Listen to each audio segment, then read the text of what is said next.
Il s'agit d'une fille de 10 ans, sans antécédents, qui présente des douleurs de l'hypocondre droit. Une TDM abdominale artérialisée devant une masse splénique découverte à l'échographie, les images non fournies.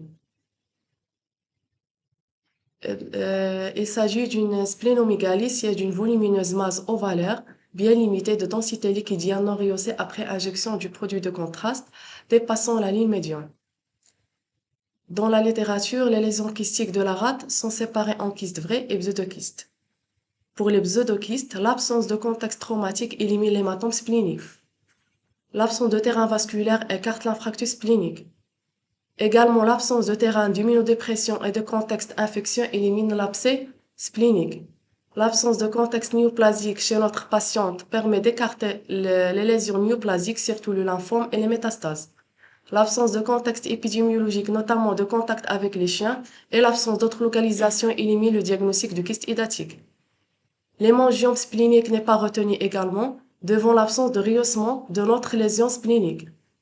Donc, les deux diagnostics les plus probables sont le lymphangiome kystique et le kyste épidermoïde.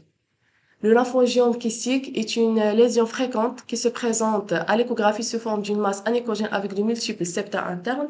Au scanner, c'est une masse kystique non rehaussée après injection de produits de contraste à parois irrégulières. Les classifications sont parois visibles. Le kyste épidermoïde se présente à l'échographie par une masse anéchogène bien limitée avec des échos internes, au scanner par une masse kystique inoloculaire sans paroi, visible, non rehaussée après injection de contraste et renfermant parfois des septa ou calcifications. Un complément échographique fut réalisé objectivant une masse échogène homogène évoquant plus un kyste épidermoïde qu'un lymphangiome kystique en attendant les résultats de la biopsie pour pouvoir trancher entre